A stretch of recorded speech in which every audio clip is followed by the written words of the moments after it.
আসসালামু আলাইকুম। আমি চিকিৎসক Golam Mostafizur Rahman. YouTube channel health BD এর পক্ষ থেকে এবং Facebook page MD Golam Mostafizur Rahman এর পক্ষ থেকে যারা ভিডিও দেখছেন সবাইকে জানাই আমার প্রাণ নিংড়ানো অভিনন্দন ও শুভেচ্ছা। আমরা সাধারণত খাদ্যনালীর যেগুলো সমস্যা হয় সেগুলো নিয়ে চিকিৎসকের শরণাপন্ন হই। আজকে খাদ্যনালী নিয়ে আলোচনা শুরু করলাম।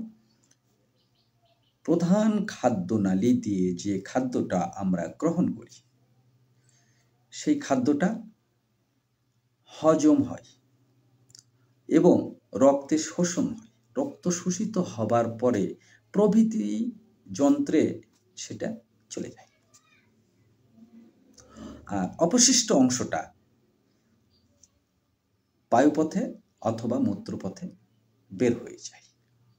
তো সার পদার্থগুলো যেখানে যেখানে নেওয়ার দরকার সেখানেই চলে যায়।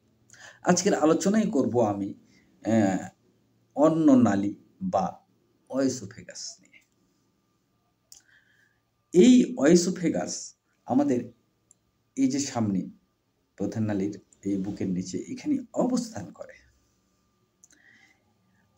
এই অয়েসোফেগাসের কাজ হচ্ছে খাদ্য গ্রহণ করা, মানে খাওয়া। খাবার পরে যে এর যে নালীটা গেছে এটা শ্বাসনালীর পিছনের স্থানে, অর্থাৎ আমি আগেই থ্রাচিয়া সম্পর্কে হয়তো আপনাদেরকে একটা ভিডিও দিয়েছি। থ্রাচিয়া মানে শ্বাসনালী বা থ্রাচিয়া এর পিছনেই অবস্থান করে।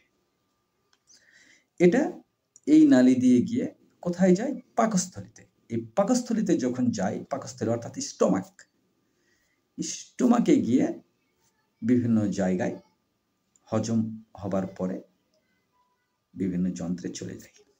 আজকে আসি, অনেক সময় অয়েসোফেগাসে একটু সমস্যা দেখা দেয়, জ্বালা পোড়া ব্যথা, কখনো ইনফেকশন হয়, কখনো বা এই ধরনের কিছু হয়। এই শ্বাসনালী নিয়ে অনেক জায়গায় দৌড়াদৌড়ি করতে হয়।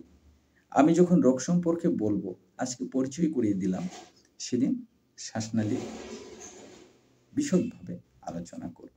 এই বলেই আজকে যারা আমার ভিডিও দেখলেন সবাইকে ধন্যবাদ জানিয়ে এবং সুস্বাস্থ্য কামনা করে এবং আল্লাহ তাআলা হায়াত দারাজ করুক এই কামনা করে শেষ করলাম।